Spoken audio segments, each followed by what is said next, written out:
Hello everyone, welcome once again to my channel physics world. So last class में हमने gradient divergence and curl से related important concepts पे जिसमें हमने divergence से रिलेटेड 10 PYQs को सॉल्व किया था। आज उसका थर्ड पार्ट हम करेंगे जिसमें हम कर्ल से रिलेटेड प्रीवियस ईयर क्वेश्चंस को देखेंगे। जो भी टीचिंग एग्जाम्स में पूछे गए हैं, जो भी इंपॉर्टेंट कॉन्सेप्ट बन सकते हैं कर्ल से रिलेटेड, उससे हम क्वेश्चंस को देखेंगे। सो मूव करते हैं क्वेश्चन नंबर 1 के ऊपर। सो क्वेश्चन नंबर 1 हमसे पूछता है curl of a vector field indicates. So curl पे जाने से पहले मैं सोचता हूँ कि थोड़ा सा कर्ल से रिलेटेड हम यहाँ पर इंपॉर्टेंट कॉन्सेप्ट को समझ जाएं। बेसिकली कर्ल क्या होता है? कर्ल किसी भी हम वेक्टर फील्ड का कैलकुलेट करते हैं। लास्ट क्लास में आपने ध्यान दिया होगा, जो डाइवर्जेंस जो ग्रेडियंट होता है, ग्रेडियंट हम किसी भी स्केलर फील्ड का कैलकुलेट करते हैं और उसकी वैल्यू वेक्टर होती है, वेक्टर क्वांटिटी होती है। डाइवर्जेंस किसी भी वेक्टर क्वांटिटी का हम वेक्टर फील्ड का कैलकुलेट करते हैं और उसकी वैल्यू स्केलर होती है। वहीं पर जो कर्ल होता है हमारे पास, कर्ल जो होता है वो कर्ल किसी भी वेक्टर फील्ड का हम कैलकुलेट करते हैं। इस बात को आप ध्यान देंगे, ये कर्ल किसका कैलकुलेट होता है? किसी भी वेक्टर फील्ड का कैलकुलेट होता है। दूसरा, कर्ल को हम रिप्रेजेंट करते हैं क्रॉस से। हम कर्ल को कैसे रिप्रेजेंट करते हैं? जैसे मान लेते हैं वेक्टर फील्ड हमारे पास है ए वेक्टर और हमें curl of vector field A vector show करना है, तो उसके लिए हम लिखते हैं डेल क्रॉस ए वेक्टर। इस तरह से हम इसको लिखते हैं, डेल क्रॉस ए वेक्टर। और इसी को हम शॉर्ट फॉर्म में कर्ल ऑफ ए भी लिखते हैं, कर्ल ऑफ वेक्टर ए। इस बात का हमें ध्यान देना है।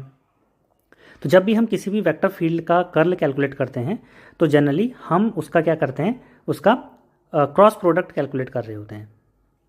जैसे हम डाइवर्जेंस में डॉट प्रोडक्ट कैलकुलेट करते हैं वेक्टर फील्ड के साथ, कर्ल में हम क्रॉस प्रोडक्ट कैलकुलेट करते हैं। अब कर्ल हमको बताता क्या है? इंपॉर्टेंट कॉन्सेप्ट है कि कर्ल एक्चुअली मेजर क्या करता है, कि कर्ल एक्चुअली में हमें वेक्टर फील्ड में हमें क्या बताता है। तो कर्ल क्या होता है? ये एक्चुअली में किसी भी वेक्टर फील्ड में किसी एक पर्टिकुलर पॉइंट के अराउंड वो जो वेक्टर फील्ड है कितना रोटेट करता है, इसके बारे में हमको जानकारी देता है। इसका जो फिजिकल सिग्निफिकेंस है वो क्या है? रोटेशन को हमको बताता है। Rotation of vector A. ये वेक्टर ए क्या है? वेक्टर फील्ड है अबाउट एनी पॉइंट। ठीक है, इस बात को हमें पता होना चाहिए कि जो हमारे पास कर्ल है किसी भी वेक्टर फील्ड में, वो हमें रोटेशन के बारे में बताता है। ये रोटेशन की प्रॉपर्टी है, वो बताता है कि किसी एक पर्टिकुलर पॉइंट के अराउंड जो हमारा वेक्टर फील्ड है वो कितना रोटेट हुआ है। फॉर एग्जांपल अगर मैं देखूं यहाँ पर, तो मान लेते हैं अगर मेरे पास एक पॉइंट ये है, तो इस पॉइंट के अराउंड हमारा जो वेक्टर है वो किस तरह से रोटेट किया है। अगर मान लेते ऐसा है, ये एक पॉइंट था यहाँ पर ए पॉइंट, और जो हमारा वेक्टर फील्ड है वो कुछ इस तरह से रोटेट किया हुआ है। तो यहाँ पर जो ये रोटेशन है हमारा वेक्टर फील्ड का, ये जो रोटेशन यहाँ पर वेक्टर फील्ड का है, उस रोटेशन को रिप्रेजेंट करने के लिए हम कर्ल का इस्तेमाल करते हैं। अगर मान लेते हैं वेक्टर फील्ड ए वेक्टर फील्ड है, तो यहाँ पर जो एक रोटेशन हो रहा है इस वेक्टर फील्ड का, इस पॉइंट ए के अराउंड, मान लेते हैं पॉइंट ए है या कोई पॉइंट पी मान लो, तो इस पॉइंट पी के अराउंड जो ये कर्ल का रोटेशन हो रहा है, इस वेक्टर फील्ड का रोटेशन हो रहा है, कर्ल उसकी प्रॉपर्टी को कैलकुलेट करता है। ठीक है, तो कर्ल बेसिकली हमारे पास है क्या? कर्ल हमारे पास एक क्वांटिटी है और कर्ल की जो वैल्यू होती है, अगर मैं बात करूं, जो curl of A, del cross of A होता है, कर्ल ऑफ ए हमको हमेशा एक वेक्टर क्वांटिटी देता है। ठीक है, तो कर्ल ऑफ ए हमेशा हमको क्या देगा? एक वेक्टर क्वांटिटी देगा। तो कुछ बेसिक बातें थी जो आपको कर्ल से रिलेटेड याद होनी चाहिए, पता होनी चाहिए। अब हम अपने क्वेश्चन के ऊपर मूव करते हैं। क्वेश्चन नंबर 1, तो curl of a vector field indicates, तो आपको आप इजीली समझ में आ रहा होगा। तो कर्ल हमें क्या बताता है? रोटेशन टेंडेंसी को बताता है, rotational tendency of vector field. तो rotational tendency of vector field curl हमको बताता है यहाँ पर। इसका ऑप्शन नंबर सी करेक्ट हो जाएगा। मूव करते हैं नेक्स्ट क्वेश्चन की तरफ। Question number 2, curl of gradient of any scalar field. हमसे क्या पूछ रहा है? Curl of gradient of any scalar field. मान लेते हैं फाई हमारे पास एक स्केलर फील्ड है, तो इसका ग्रेडियंट क्या हो जाएगा? डेल फाई इसका ग्रेडियंट हो जाएगा, और इसका हमें कर्ल लेना है। ग्रेडियंट ऑफ फाई हमारे पास एक वेक्टर क्वांटिटी होती है, तो इसका कर्ल क्या हो जाएगा? तो curl of gradient of phi, gradient of phi, curl of gradient of phi. तो इसको हम कैसे लिख सकते हैं? इसको हम लिख सकते हैं del cross of del phi. इसी को हम curl of gradient of five बोल रहे हैं, ठीक है। तो curl of gradient of five, तो curl of gradient of five basically हमारे पास क्या होता है, curl of gradient of five basically हमारे पास एक जीरो वेक्टर होता है। इस बात का ध्यान देना है, क्योंकि कर्ल है, कर्ल अपने आप में एक वेक्टर क्वांटिटी देता है, लेकिन अगर वो जीरो होगा तो अपने आप में क्या है, जीरो वेक्टर होगा। तो curl of gradient of any scalar field is zero vector, इसका ध्यान देना है, इंपॉर्टेंट कॉन्सेप्ट है। मूव करते हैं नेक्स्ट क्वेश्चन पे, क्वेश्चन नंबर थर्ड।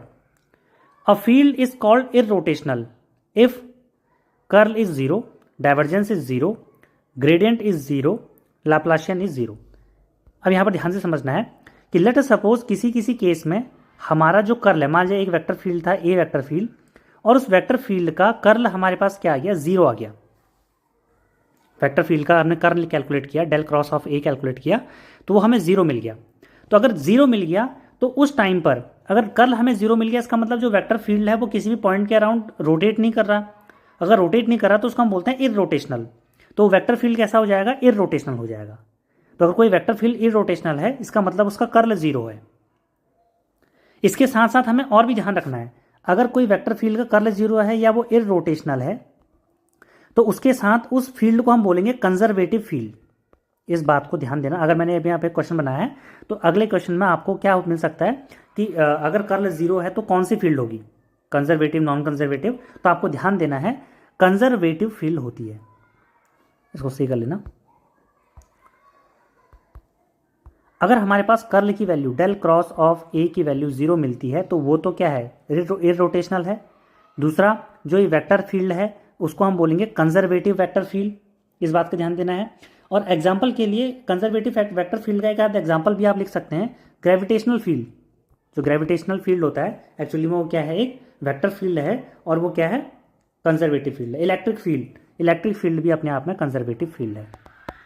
तो इन बातों का हमें ध्यान देना है कि जो ग्रेविटेशनल फील्ड है, इलेक्ट्रिक फील्ड है, ये अपने आप में क्या है, कंजर्वेटिव फील्ड है। और ये क्या है, इनका कर्ल जीरो होता है और ये इररोटेशनल वेक्टर फील्ड है।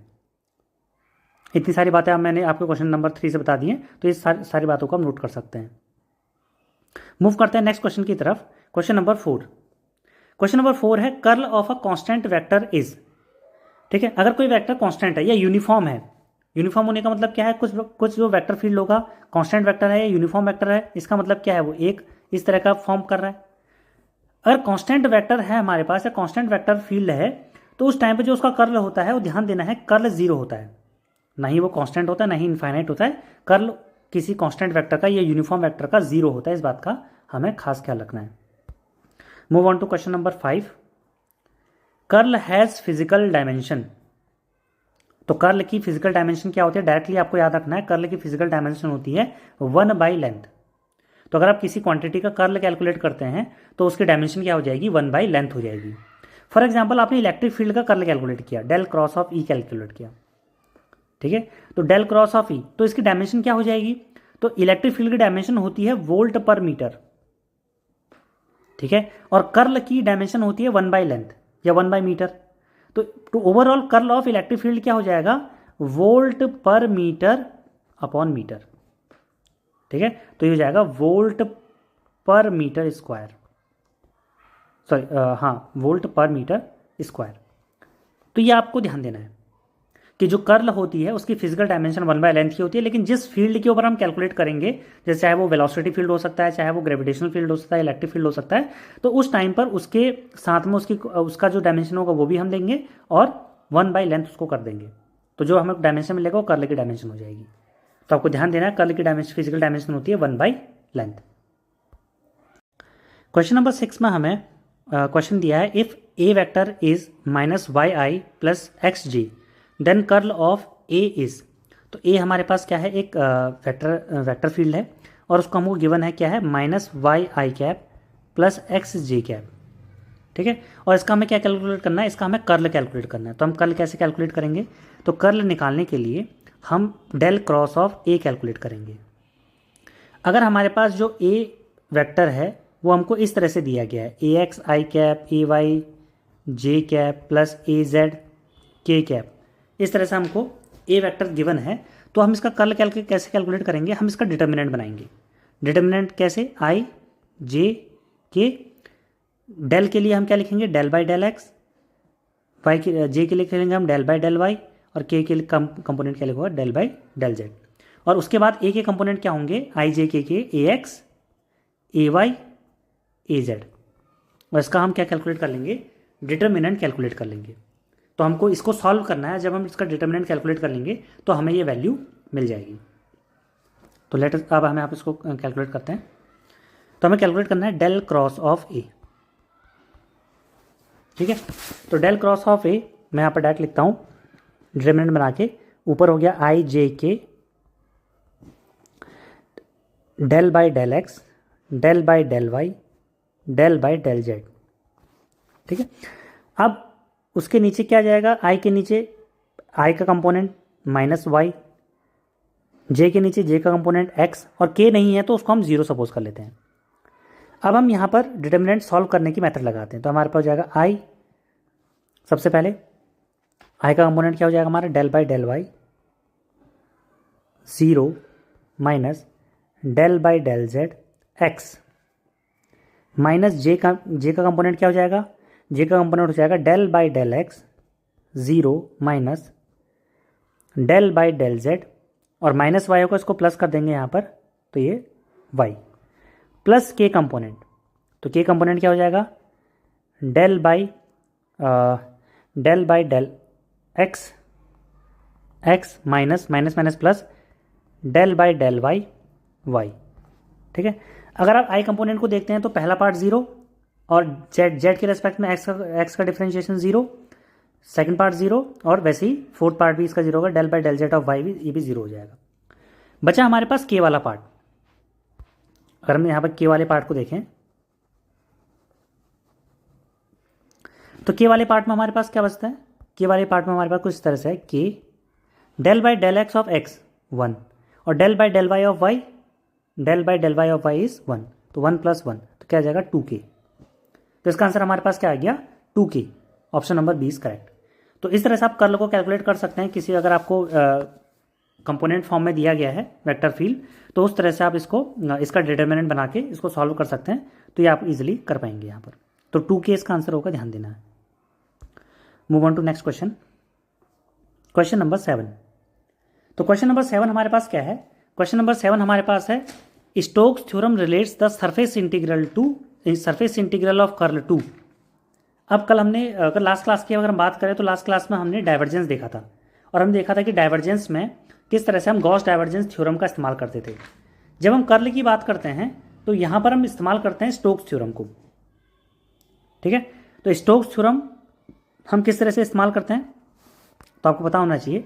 स्टोक्स थ्योरम क्या होता है कि अगर हमारे पास अगर हम एक कर्व के ऊपर, क्लोज कर्व के ऊपर उस वेक्टर फील्ड का लाइन इंटीग्रल लेते हैं, इसको हम क्या बोलते हैं लाइन इंटीग्रल, ऊपर क्लोज कर्व। तो जो लाइन इंटीग्रल होता है किसी वेक्टर फील्ड का ओवर अ क्लोज कर्व सी, वो किसके इक्वल होता है, वो होता है हमारा सरफेस इंटीग्रल के बराबर, surface integral of curl of that vector field. तो उस वेक्टर फील्ड का हम कर ले लेंगे और dot ds vector, dot ds vector. तो अगर आप यहां पर देखते हो तो स्टोक्स थ्योरम की बात कर रहा है। तो स्टोक्स थ्योरम हमारा क्या हो गया कि अगर हमारे पास एक वेक्टर फील्ड है ए, तो उसका line integral over a close curve C is equal to surface integral, is equal to the surface integral, जो वो क्लोज कर्व सरफेस एरिया को कवर कर रहा होगा, तो उसका सरफेस इंटीग्रल हम निकालेंगे विद कर्ल ऑफ ए। तो अगर हम इसको ध्यान से देखें तो हम यहां से इसको देख सकते हैं कि कौन सा आंसर सही होगा इसमें, ये surface integral of curl to line integral of vector field, option number 20 correct, ठीक है। तो इस बात का आपने ध्यान देना है कि लाइन इंटीग्रल किससे रिलेट करता है, surface integral of curl of vector field. Move on to next question, question number 8। Question number 8 है the divergence of curl of any vector field is. तो divergence of curl of any vector field is always zero. ये आपको एक property है, direct याद रखनी है कि डाइवर्जेंस ऑफ कर्ल, इसको हम लिखते हैं तो कैसे लिखेंगे, del dot of del cross of A. मान लीजिए एक वेक्टर फील्ड है, तो del dot of del cross of A is always zero. तो ये हो जाएगा divergence of curl of A. तो divergence of curl of vector field is always zero. Move on to 9 question. तो 9 क्वेश्चन हमारे पास क्या है, ए डॉट डी एल। अब हमें लाइन इंटीग्रल दे दिया, एक्चुअली में है क्या, लाइन इंटीग्रल है। इस लाइन इंटीग्रल की वैल्यू 0 आ गई। इस लाइन इंटीग्रल की वैल्यू क्या है? 0 है। अब लाइन इंटीग्रल की वैल्यू अगर 0 है तो अब हमसे पूछ रहा है इसका क्या मतलब हुआ। अगर लाइन इंटीग्रल की वैल्यू 0 होती है तो उस वेक्टर फील्ड का कर्ल भी 0 होता है। तो del cross of A is also 0। ये हमने अभी स्टोक्स थ्योरम में देखा। अगर मैं आपको पीछे ले जाऊँ एक क्वेश्चन, 2 क्वेश्चन, तो अभी हमने क्या देखा इस क्वेश्चन में कि जो लाइन इंटीग्रल है एक्चुअली में किसी भी वेक्टर फील्ड का वो उसके कर्ल से रिलेट करता है। अगर लाइन इंटीग्रल 0 हो गया तो इसका मतलब राइट हैंड साइड भी 0 हो जाएगा, और राइट हैंड साइड 0 होने का मतलब क्या है? इसका इंटीग्रेंड जो कर्ल है ऑफ ए वो भी 0 हो जाएगा। तो अगर किसी वेक्टर फील्ड में उसका क्लोज कर्व के ऊपर लाइन इंटीग्रल 0 होता है तो उस टाइम पर जो उसका कर्ल होगा वो भी 0 होगा। तो क्वेश्चन नंबर 9 में ये पूछ रहा है हमसे कि अगर उसका लाइन इंटीग्रल 0 होता है, उसका लाइन इंटीग्रल 0 होता है, ये हमारे पास लाइन इंटीग्रल अगर उसका 0 होगा तो उस टाइम पर हमारे पास उसका कर्ल भी क्या होगा? 0 होगा। तो option number A is correct हो जाएगा इसका कि अगर लाइन इंटीग्रल 0 हो तो कर्ल भी 0 हो गया। सो शायद आज के लिए हमारे पास 9 ही क्वेश्चन है। कुछ इसकी प्रॉपर्टीज़ भी हैं कर्ल की, वो हम उसको देख लेंगे। जैसे कर्ल की पहली प्रॉपर्टी है कर्ल ऑफ ग्रेडियंट यह भी मैंने आपको बताया था कि किसी भी स्केलर फील्ड का अगर हम ग्रेडियंट कैलकुलेट करते हैं उसका कर्ल लेते हैं तो हमेशा क्या आता है? 0 आता है। डाइवर्जेंस ऑफ कर्ल अभी बताया था, ये भी 0 हो गया। कर्ल ऑफ कर्ल, ये एक इंपॉर्टेंट प्रॉपर्टी है कर्ल ऑफ कर्ल। तो कर्ल ऑफ कर्ल क्या होती है? डेल क्रॉस ऑफ ए, उसकी वैल्यू होती है del dot A minus del square A. ये प्रॉपर्टी आपको याद रखनी पड़ेगी, बहुत जगह आपका इस्तेमाल भी इस प्रॉपर्टी का कर सकते हैं आप। कर्ल ऑफ सम, अगर हमारे पास 2 वेक्टर फील्ड हैं ए एंड बी और उसका आप कंबाइनली कर्ल लेते हैं तो क्या हो जाएगा? वो किसके बराबर होगा? इंडिविजुअल कर्ल के सम के बराबर होगा। ठीक है, तो curl del cross A plus B equal to del cross of A और del cross of B. Curl of scalar, तो किसी स्केलर फंक्शन का और स्केलर और वेक्टर का अगर प्रोडक्ट हुआ है, जैसे यहाँ पर एक एफ क्या है? स्केलर फील्ड है, और एफ क्या? ए क्या है हमारे पास? वेक्टर है। तो उसका आप कर्ल लेते हैं तो क्या हो जाएगा? Scalar times curl of A plus gradient of F into cross A vector. अभी मैंने आपको कंजर्वेटिव फील्ड के बारे में बताया था, तो कंजर्वेटिव फील्ड क्या होता है? Del cross of F. अगर हमारे पास एफ की वैल्यू 0, अगर हम डेल क्रॉस ऑफ एफ की वैल्यू 0 हो गई तो एफ हमारा कैसा होता है? कंजर्वेटिव फील्ड होता है, कंजर्वेटिव हमारे पास वेक्टर फील्ड होता है। फिजिकल मीनिंग क्या है कर्ल का? ये क्या करता है? रोटेशन को यहाँ पर रिप्रेजेंट करता है। तो ये कुछ इंपॉर्टेंट प्रॉपर्टीज़ थी कर्ल से रिलेटेड। कुछ और रिजल्ट्स हैं, इसको भी आप देख सकते हैं। जैसे हमारे पास क्या है? Del cross of r. इसको आप खास ख्याल रखना कि अगर हमारे पास रोटेशनल, अगर हम किसी वेक्टर फील्ड को ले रहे हैं और वो वेक्टर फील्ड कैसा है हमारे पास? एक पोजीशन वेक्टर के फॉर्म में है, तो पोजीशन वेक्टर जो होगा एक्चुअली में उसका कर्ल हमेशा क्या होता है? 0 होता है। और उससे रिगार्डिंग जितने भी हमारे पास रिजल्ट्स मिलते हैं उन सब का हमारा आंसर क्या आता है? 0 आता है। तो curl of r vector upon r cube वो भी 0 है। Curl of function of r, कोई भी फंक्शन ऑफ आर है वो उसकी वैल्यू 0 हमको मिल रहा है। तो ये इंपॉर्टेंट रिजल्ट्स थे कर्ल से रिलेटेड। होप आपको ये वीडियो पसंद आई होगी। जो भी क्वेरीज होंगी आप कमेंट सेक्शन में पूछ सकते हैं, और अगर वीडियो सही लग रही है, समझ में आ रही हैं, तो चैनल को लाइक और सब्सक्राइब भी कर सकते हैं। Thank you so much for today.